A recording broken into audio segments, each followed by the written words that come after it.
Hold on. Aye. That's it. It's the taxi The driver. iconic The change. taxi driver's in Otherwise, town. people don't know who I am. Travis Bickle.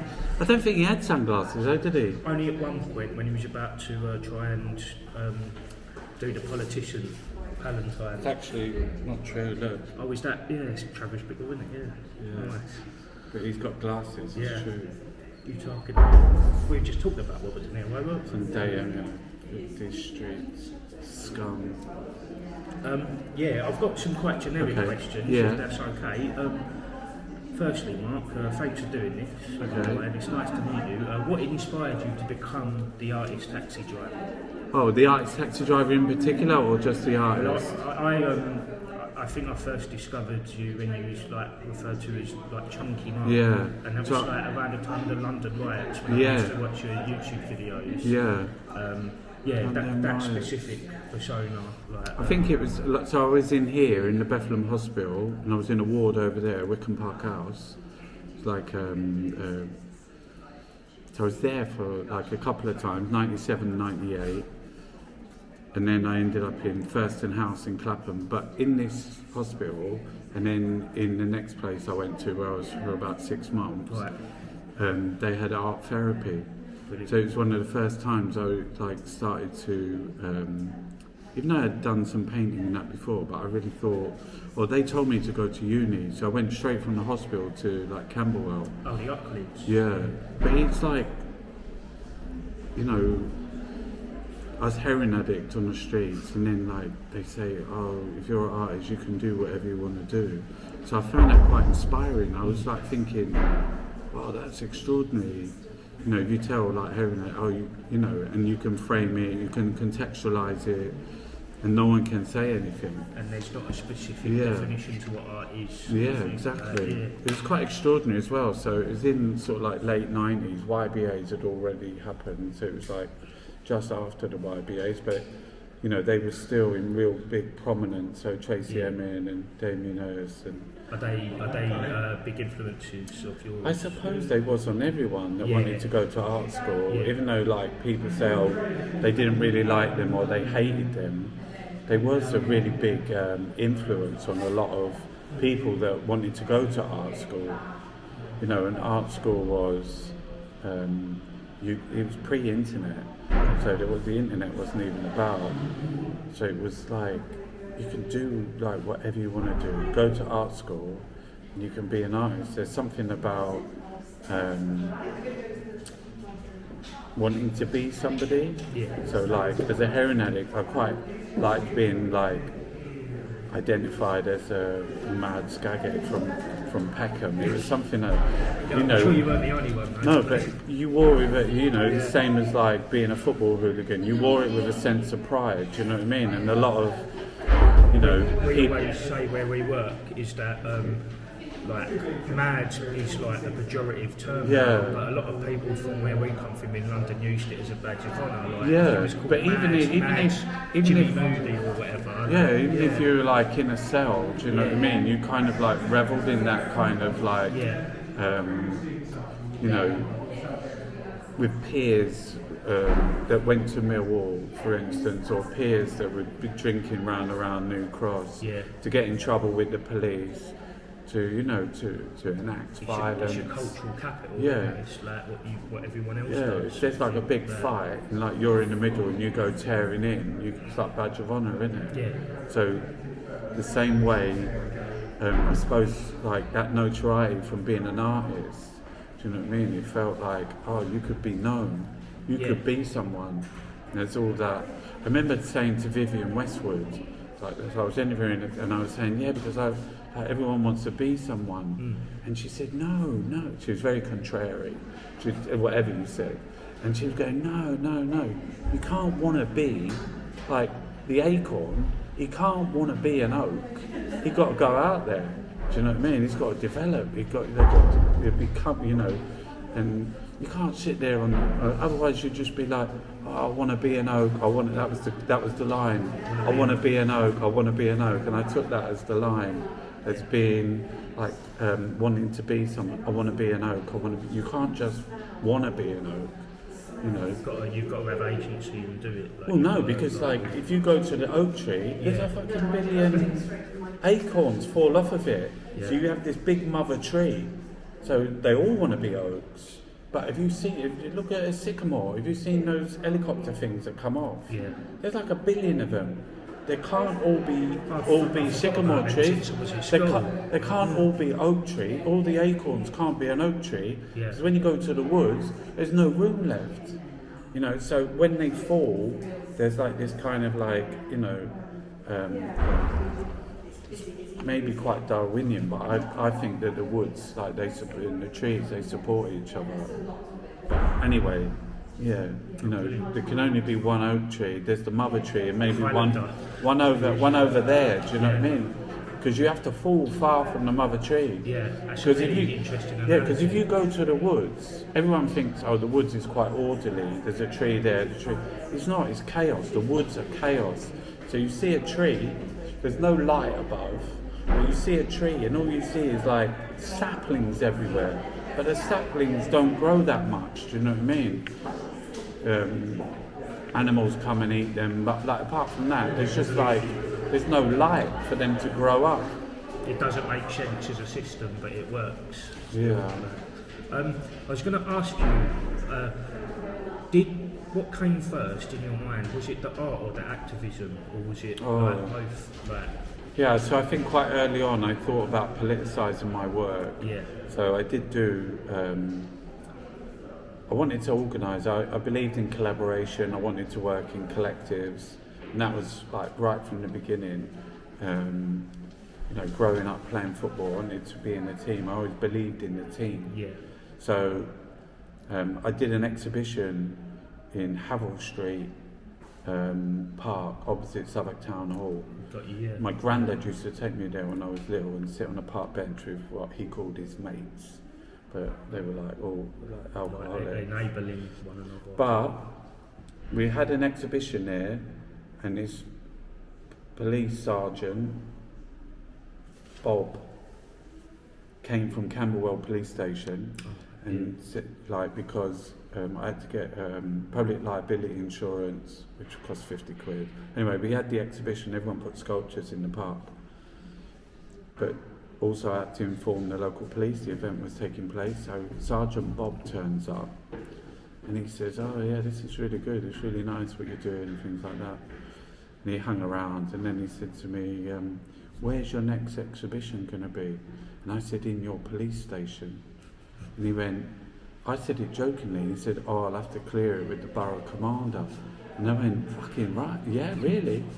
So he went to the borough commander, which is actually in the borough, and so we did an exhibition in Camberwell Police Station.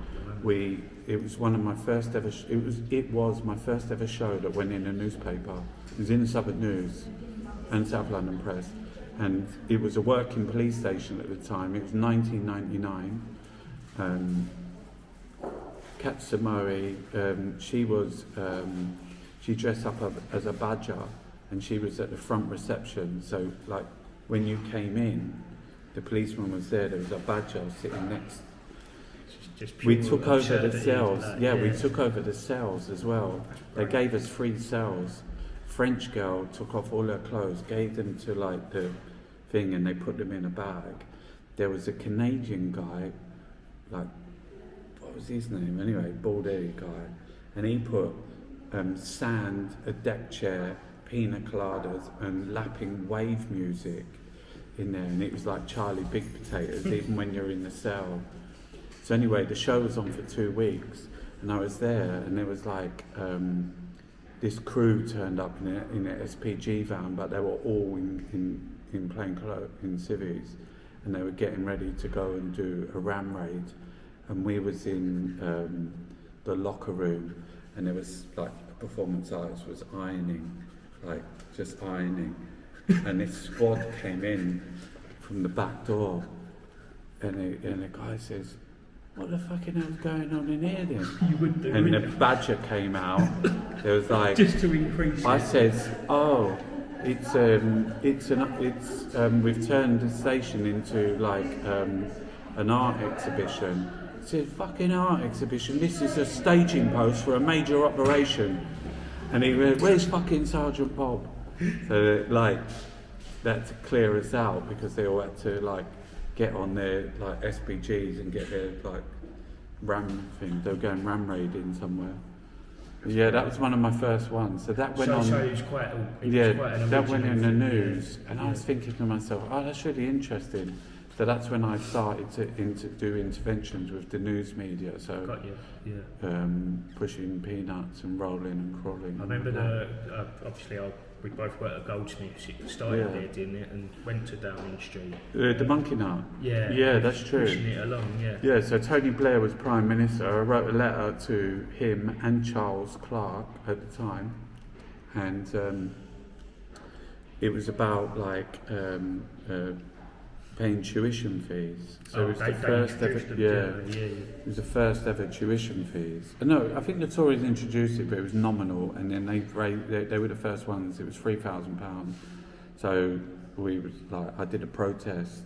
So I pushed a monkey nut, a peanut along the road with my nose, 7 miles from Goldsmiths all the way to number 10. It was before the Old Kent Road. Yeah. Through the Elephant. Yeah. There was all like Circus? there was before the gates were on at number 10. So I pushed it up. I was on the news. I was on like breakfast programs, Jeremy Vine, BBC, ITV. Every news station was covering it. Evening Standard, special report of every day where I was.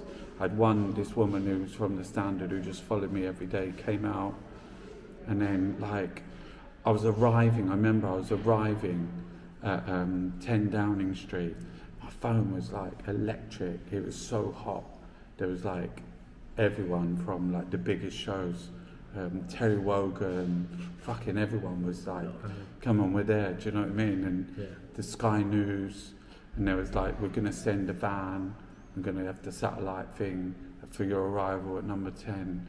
And then it was like, fucking, I know, there was like thousands of fucking photographers. I mean, the rest is history from that, isn't it? Fucking Johnny Cash died. Oh, at the same day? In that morning. There was no cunt there. I turn up. Yeah, I was like written out in the news. It never happened. I remember that because he'd just done a covers album, hadn't he? I felt what a cunt. They had all of his. Can that be the headline? Johnny Cash, what a cunt. They had all of his back catalogue. Do you know what they were doing? Because like, you know, anyone famous before they die, they've already got it. It's ready to go. I remember they would like wall to wall because like the culture, as you know, is the and finally bit, isn't it? So you got the main news. Johnny Cash, he took all the culture news, the and finally bit. He took the like 10-minute segment off the news. Friend of ours, he used to work for the Daily Mirror, and he remembered when it looked like Frank Sinatra was going to die, and they'd already printed front page news that Frank Sinatra has died just in case it did happen. Do you know what I mean? So I guess because it was, I mean, it wasn't pre-internet, but the internet wasn't as prominent then. Like the printed press was so much a bigger way of like print press was massive. Yeah. I always thought about like, because they got me to go and do talks to like advertising agencies like Mother and that, because they were into like stealth advertising. So I used to tell them about like how like pages of an advert isn't really good like for your company or like whoever you're doing. You need to get in the news. You need to have news stories. So it's how do you make a news story out of? But you can do it with anybody or anything. You know, mine was very interventionist. So I was writing things that I believe should be the headline. Artist eats a small corgi dog, and that would be the title of the piece. And they would like, what really? Is it a dog? What? You grabbed the attention at that point. I wanted to write their headlines for them. So I was writing them all. And then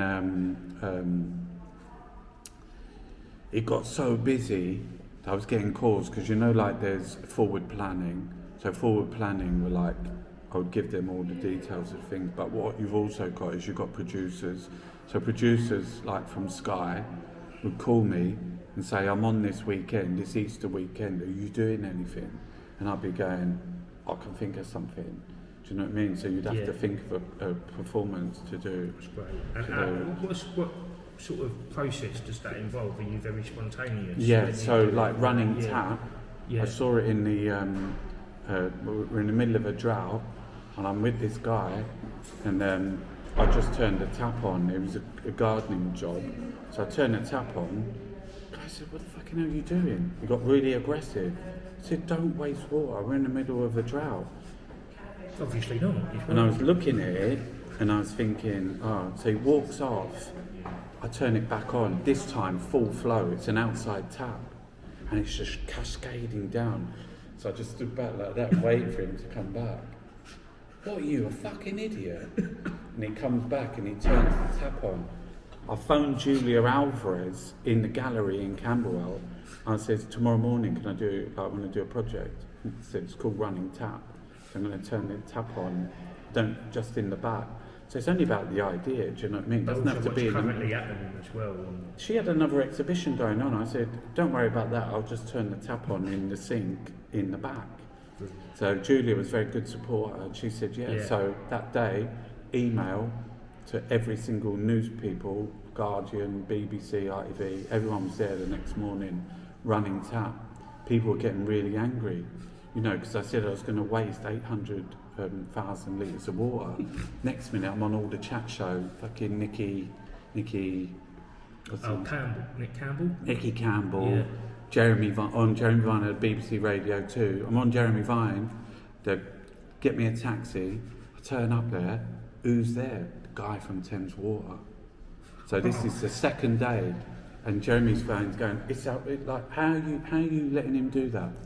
He said, well, he already had the info. He said, it's not me at that gallery, so we don't have the physical capability unless we go and cut the thing off. So he was chatting away. So Jeremy Vine turns to me, and I says, "What?" I said, "You're listening to him. You're listening to him. I'm wasting 800,000 litres of water. He's wasting 8 million litres of water a day through leaks." So they turn it straight back onto him. I said, Perfect. Is he doing an art installation? Is that what he's calling it now? Wasting 8 million litres of water? Is that an art installation? Is that an art project? And that is how you get it. That is how you I loved it. to activism. So lots of my projects. So you're doing an intervention, but what I was doing was I was dragging in other like people. laying the bait sort of thing, and then So keying cars, my friend Larry Elliott, he gives me a call from Glasgow and says, "I've got a show in the Arches and it's part of Glasgow International, massive 2-3 month long show, sprawling across every gallery.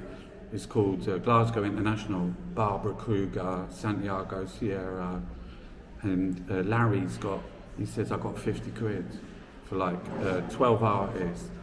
And I said, "Well, I've got an idea.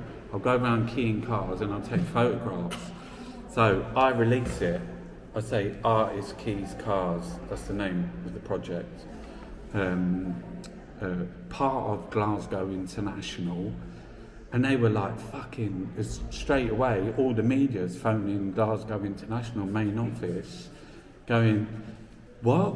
He ain't heard of it. He ain't even part of this show." We should run it past us. Yeah, so he ain't even part of this show. So when I was throwing that, and I was saying, "I'm in the Arches with Larry Elliott. Of course I'm part of the show. I've been paid for this show." And they were saying, "How much do you get paid?" And I said, "Well, I'm not saying how much I'm getting paid." The Sun did that to me one time. So I did Dead Soldier, which was I lie down in the road. It was the Iraq War. Yeah, I remember that. So I chose this particular beret. So there were 6 military policemen that got killed. They didn't have any guns. They were cornered. One of them was Reg Key's son. Do you remember Reg Keys? I'm not sure who that is. So no, this is a guy who fought against the Iraq War and Tony Blair. So he completely disowned my project. But anyway, I lie down in the road as Dead Soldier. And it was part of a gallery in Birmingham, someone I know, Andy Hunt. And the son was on the phone. I'd only been paid £1,000 for the whole project, but it was a massive project. It was to do with all my work. It was called Mark McGowan TV News. and I was in Birmingham in Coronation Square, and the Sun called me, and they were like asking me all these roundabout questions, but I know it's a scum. So like, he said, so how much are you being paid? And I said, well, you don't really want to know. That's not important, is it? Knowing it's like exactly going to be the headline that I wanted as well. So he's going like, oh, like that. I said, well, it doesn't matter. Let's ask me some other questions. Blah, blah, blah. But, you know, are you being paid? And I said, yeah, by the Arts Council. It's like Arts Council funding. How much? I'd rather, like, can you, like, I just don't want to say. I said, it's not important. And he said, oh, okay, maybe more and more questions. But how much are you being paid? So I kind of like, I didn't get paid it, but they got £4,000 for the whole kind of like season of things. I think the gallery's got £4,000. Next day, £4,000, Dead Soldier. I was like in Coronation Square. Is that the one near the big library in Birmingham? Like, it's right in the middle. The Euros had been on, or like some football event, and they had this massive screen, and the screen was still up, and the BBC News was on it, and there was a camera on me. It's my exhibition is opening this day. It's called Mark McGowan TV News. I'm lying on the ground with a camera. I've got Will Self here, like taking notes, and this guy's like got the camera. Woman's interviewing me, guy's got a camera, and I look up and I can just see myself on this massive fuck off screen. It's like a absurd moment sort of thing when you see yourself. It was the culmination of, sorry, I just had some apples. It was the culmination of everything, you know. It was really, it was quite good actually. Andy Hunt, his name was. Right. He's a curator. He got me to do a piece for the Chelsea space. So it was another kind of like Iraq war piece, and it was, I was going to set fire to myself in a great tradition of like political the Shaolin monk, or like just like lots of people, like the Buddhist monks. So I was going to self-immolate. So I went down there the night before, and I bought my dad's petrol can out of his van. Could smell the petrol in it, but it was empty. So I went down there, and Brian Hoare was there. Remember Brian Hoare, the protester from Iraq War? He was outside. In the tent. So I was down there like that. I got a petrol can, and I got a journalist, and I'm saying, tomorrow at 6 o'clock, I'm going to self-immolate. Brian Hoare starts shouting, he's fucking from the Labour Party, because Labour was in power. Yeah. He's trying to discredit our movement, like that. And the police come over, because it's like, he's kicking off Brian Hoare. So all the police come, like take me away, take the petrol can away, he's smelling it. He's saying, you've come, you idiot, you've come to fucking Parliament Square with a petrol can, saying you're gonna like self-immolate tomorrow at 6 o'clock. So anyway, there's lots of talking about performance art, and they let me go. But it's in the Standard now, so like next day it's in the Standard, 6 o'clock. I'm gonna self-immolate, so I'm with Andy Hunt. So I go, as I'm going down there, my sister who lives down in Medway in Chatham. Oh, not far from me. Not far from you.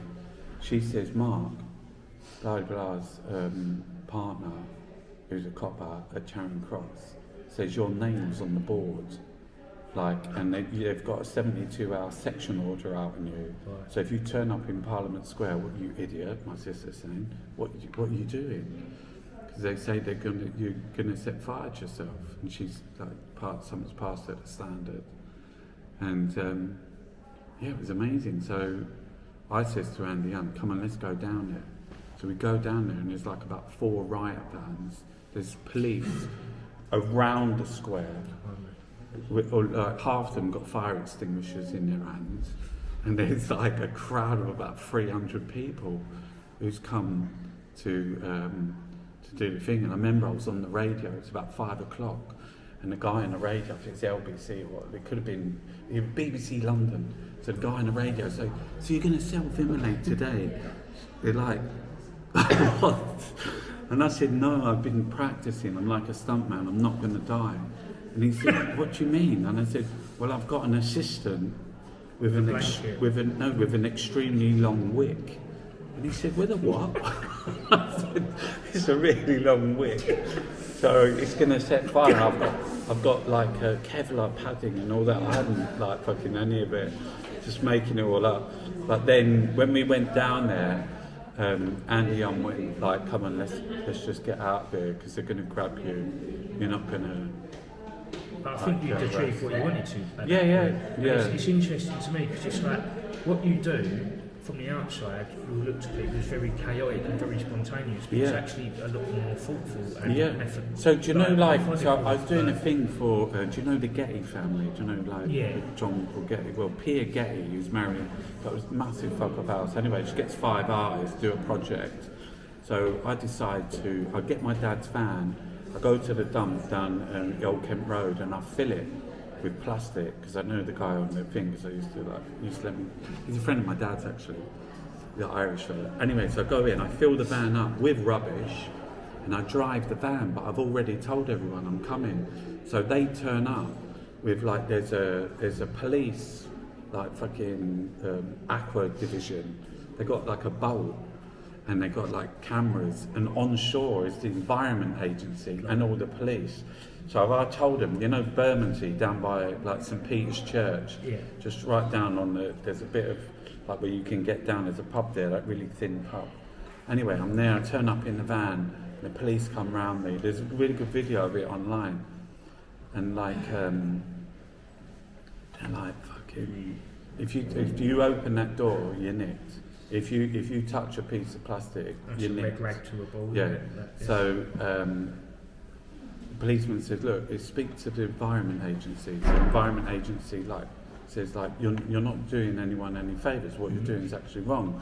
If you dump that whole van of rubbish into the Thames, that's going to pollute the Thames. So I say to the police and the Environment Agency, "Come over here." So we walk to the edge. I said, "Look at that." So all the way along the edge of the River Thames, without break, is fucking plastic. So it's rubbish. Exposing hypocrisy I said, as well, isn't it? I've told you I'm turning up today. I was easy to catch. Yeah. What about all this here? And that was the whole premise of the thing. That's great. Yeah, it was a good project. Nice. But it was in this house, and it was like, when I turned up, like it was a video, they put it's the typical art stuff, they put the band in front of my work. So you couldn't actually see my work at all. There was just a band in front of it. You couldn't even hear it or see it. Oh, yeah, that's what I thought. I didn't really care. Ruffled some feathers, though. Yeah, I put it on YouTube. I didn't really care. Yeah. So I hear you've got a show coming up in April. It's South East by South East. Oh yeah, South by South East. That's fucking massive. So that's taking Southwest by Southwest, which is in Austin, Texas. Yeah, the music. I'm doing it. So it's Dash the Henge, the Dispensary, which is opposite. The Bear, and I think the Greyhound. So it's a 2-day festival, wristband, and So I'm a tree as well. I've seen you doing poetry as the tree. I'm the Bromley Poet Tree. Yeah. It's 4 words. The Bromley Poet Tree. Poetry. You get it? Do you understand? Did you get it? Poetry. Poetry. Yes. I took 1 word and separated it. Yeah. I'm also going to be a bee. Like So it's a double act. So I'll do amazing facts about bees. Do you know bees have got 5 eyes? I did not know that, but The Egyptians, the sun, they said that the bees were the tears of the god Sun Ra. Well, in recent years, I've only really found out how important bees are to the. Bees shouldn't even be flying. They don't know how, do they? They don't know why. Yeah. Imagine you had a voice so strong, so powerful, it made you fly. Bees fly with 2 vocal cords. Bzzz, and it's that vibration that lifts them up. Isn't that incredible? They are incredible. They Yeah, love to there's get on drones, it as well, bees. don't they, bees? Well, they've got OCD, so the hive is as clean as a whistle, nothing in there. So if the queen dies, they hatch her sisters, and then they have to have a battle, and the winner becomes the queen. Do you know how they fight? They poo on each other. And if the queen, if she poos on her sister, all the drones come and get her. Don't they get pissed up as well on that piece? They I can don't know. take like high quantities of alcohol. They love getting on it. They Really? like go for cider apples. What from like rotting fruit? Yeah. I'll have to look at that. Incredible tolerance for alcohol. I need to write that down as interesting fact, because I write down what people tell me. Isabel, my friend Isabel, she told me that her teacher told her that bees were from the devil and that they were drinking God's honey. And everyone said, God, did that put you off bees? She said, no, it put me off fucking religion. Well, there was a story, like, you know, in the witch hunt, like the witch trials, like the Matthew Hopkins stuff. Apparently, someone was stung to death by bees, and they would often, when that happened, they would accuse someone of that being an act of witchcraft. So I think there's always been this kind of mythological association between bees and the occult and that, and that's why when they remade The Wicker Man with Nicolas Cage, there's a scene where someone's attacked by bees because he's got all this like pentagram sort of association. I have to introduce that. So my bee shtick is like, be amazing, be extraordinary. So I just tell really interesting facts about bees. Airbnbs. And then the tree one, he does like tree poetry. But yeah, I'm doing that. I've also got like, so I was in the hit and miss the other night, and Giles is absolutely fucking lagging. He was so drunk. And I said to him, well, like, when you're booking me for the next thing, so I got him to book me for May the 24th. I'm going to do a one-man, all-day festival. Yeah. Like morning, noon and night. So that would be interesting. I've got the Internationale at the Fox and Firkin, which is with Dasher Henge as well. And we're taking over the Cabinet Gallery in Crystal Palace. I've just been there now. I've just been to Crystal Palace, and it's this cabinet, which is that cabinet there. That's our poster, which I just stuck up on it. So it's on for a whole month, from the 1st to the 30th. Brilliant. But yeah, when I went up there, there was like I posted up the thing, but inside it looks like someone's been using it as their shelter. Right. So it's an abandoned bus inspector's shelter, and there's someone who's been abandoned by society living in an abandoned shelter. I don't think I'm going to maybe interact with them, maybe ask them if they need some help. Maybe they want help, maybe they don't. It's all like fine, but maybe I could 12-step them, asking. When I went in there was some food in there, there was cardboard, some bedding. Can you involve them in the art? No, I'd rather not involve them in the art, but like try and help them or support them. Yeah, or if they want to stay there, just let them stay there. We can do the performances outside. There's a big long railing. We can just use that. We're going to do like a Bayswater Road style art exhibition just with loads of paintings. Brilliant. Is there an irony in what you do in that, like I watched your video this morning talking about Rachel Reeves. Is there an irony that the things that upset you the most make you the most productive almost? Do you know what I mean? Like it's maybe. That's a good point actually. But I do think that the whole system is meant for like billionaires. Yeah. Like that Gary was on BBC and his big question time. And that one thing, it just makes like, why do we why do we tax working people at 30, 40, 45%? And billionaires don't get fucking taxed at all? Why do we tax workers at such a high rate and billionaires? If you start telling them like what tax rates are, they start crying, do you know what I mean? But it's because the system's like for the billionaires. Because he turned around and he said, all of you on this panel, he said, all your wages have gone up. And they went, they were all like, no, you don't. Well, like that Darren Jones MP. The reform idiot. No, he's Labour. His wages were 75 as an MP. They're now 93. Yeah. And as a minister, they're like 120. So his wages actually gone up by 75. And that is the irony of it, the fact that they are making the most vulnerable and hard-working people foot the bill while they are getting away with murder. I think it's ideological, and I think because like pound, we got our own currency. We did quantitative easing where we just printed more money for the banks to survive. But you could do that for normal people. There's like the actual debt is 1 trillion. Where's that 1 trillion gone? It's in the pockets of billionaires. Mm-hmm. It's £20,000 off of every single person in the country. Give that £20,000 back to every single person in the country. What would that do for the economy? We could build.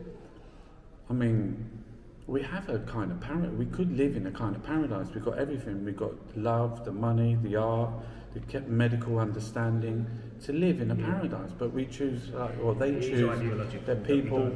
Yeah, because I think at the moment Labour want votes and they push down at immigrants, push down at poor people, and it pushes reform. Loads of people round here were all screaming about fucking ULEZ, going, oh, this bloody Sadiq Khan. Sadiq Khan's amazing, mate. Look at that there. Sadiq Khan gave me that. Yeah. That's a 60-year-old's bus pass. Like normal bus pass, OAP starts at 66. Sadiq Khan gave that to people. And I think all transport should. I believe in universal basic services, like free internet, free transport. But it was Sadiq Khan that gave that. And you had all people around here who, around my age, kind of like white, kind of like racist, sort of like playing up to the stereotype. Who were like going on about hating like this guy. The amount of times I've asked people why they hate Sadiq Khan and they can't explain it to me. But like he could like he's given like just people just that one thing, that freedom pass, like to be able to get on a bus, a train, my dad's tube. life, that did. Yeah, it changed my life. He lives in Ashford, so he lives on the Old Kent Road. It's easy for him to travel and meet his I've given up my car. Like I'm not driving ever again. That's good for the environment. Yeah, Sadiq Khan. Yeah. But it's and his communist ways. That's it, yeah. Why not? Viva Cuba. You know what I mean? That's it, yeah. Brilliant. But I was talking to my sister. What they done to Red Ken? Yeah, exactly. You know But what I mean? we were saying Ted this morning, Knight. the only reason Labour are going to get elected now is if they appeal to the base instincts of the centre and the right. They're gonna hate them. Yeah, I know. They're gonna hate them. They're not gonna get their votes. Yeah. Yeah, they won't get their votes. But it's really, really frightening at the moment. And do you think it's going to cause a lot more kind of opportunities for you in terms of projects, like as bad as it is?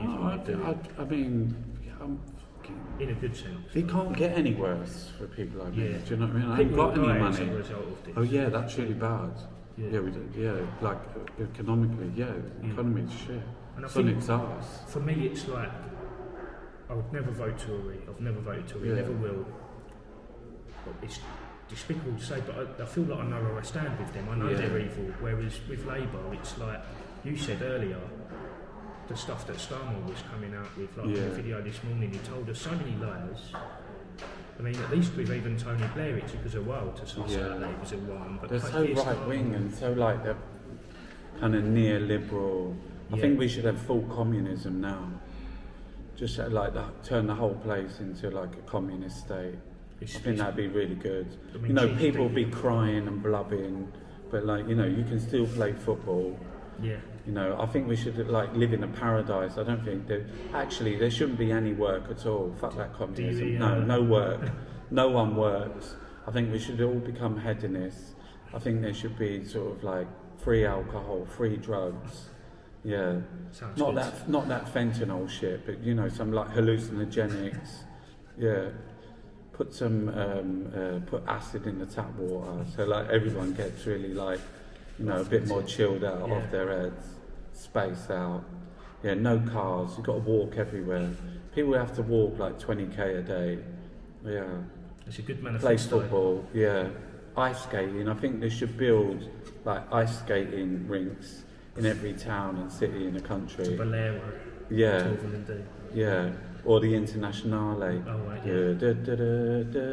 And you just be like doing all going backwards. Yeah.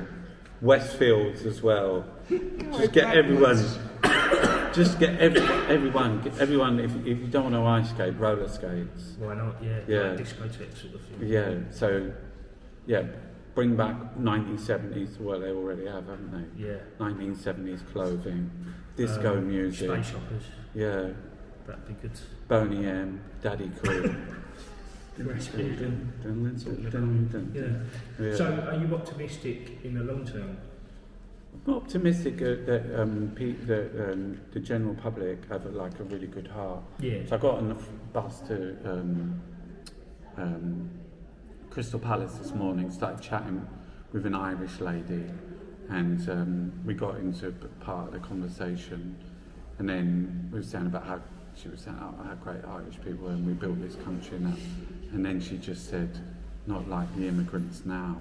And I just went, you are joking. I said, why are you like that? Yeah. And I said, that's really bad. And straight away, another passenger joined in, and this other passenger went, like, why do you even say that? You know, and she got off the bus then, but, you know, I believe in that other woman that was on the thing. I don't think you can.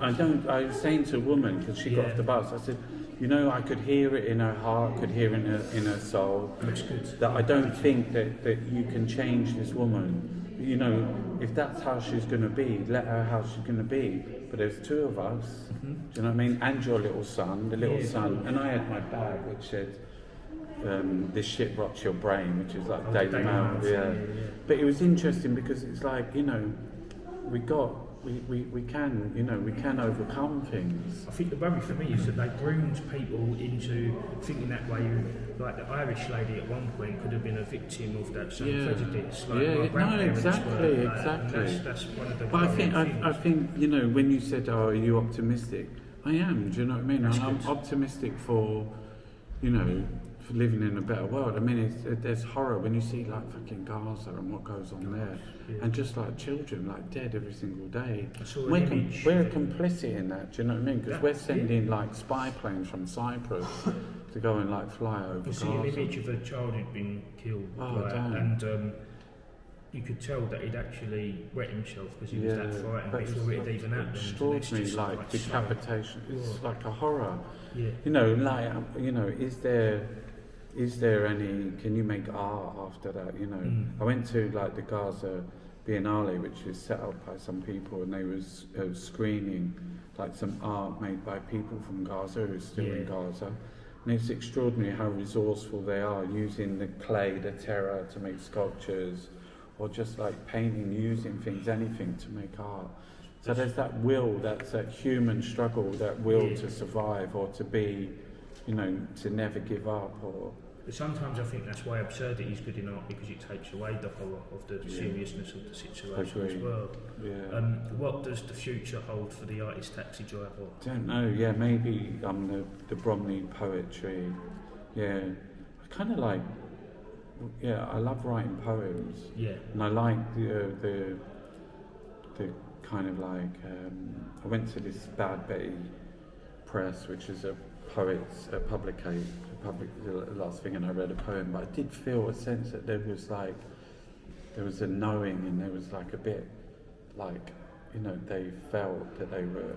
I like baseness. Do you know what I mean? What you just said, absurdity. I like it. I think Dadaism, things like that. Yeah. Brilliant. Another thing I would like to ask you is how much does South London itself? I am, like, because identity, like we all struggle, we all look for our identity, don't we? I always think like I'm London Irish, but I'm South. I couldn't live in West London, North London. I don't know whether your readers from any of the other parts of London.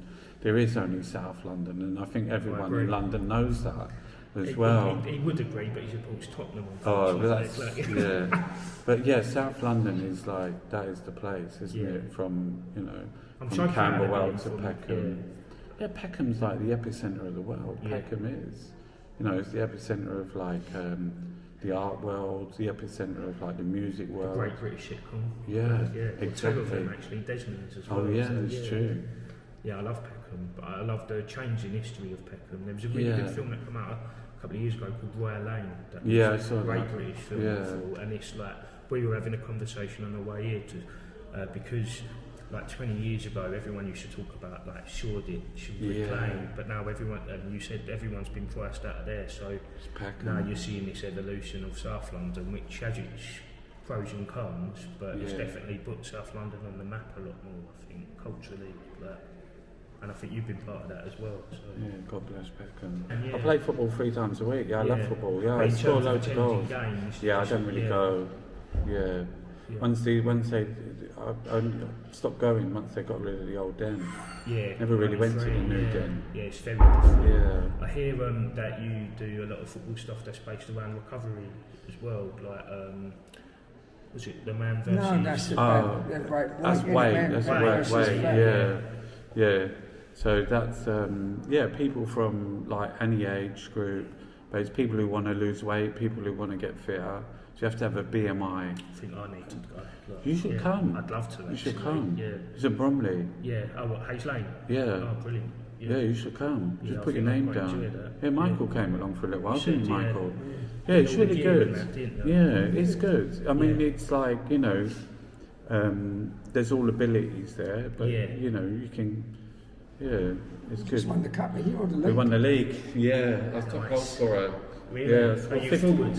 Yeah. I'm lethal. Box in the box. Yeah. Well, Van Basten, the the sniper, the Bromley Pele. The Bromley Pele is my name. Yeah. Love that. So I Bromley remember Pele. seeing that you had a New York as well. Yeah. Do you follow Bromley as well then? I do. I was at the playoff final last year because my best friends like Bromley Sport. It's amazing. It was really good. They're doing really well this year. Like they're middle of the table. It's nice because they got a bit of a Millwall connection as well, where they got Webster and they had Alan Dunn. I wish them well. I certainly prefer them to Crystal Palace. But how did they get on today? They was 2-0 up at half time when I'll see, but obviously they knocked us out of the previous round. Yeah, it's true. Yeah, but that's football, I suppose. Yeah, sent off in the first the goalkeeper. Yeah. It's brutal, weren't it? I don't think unbelievable.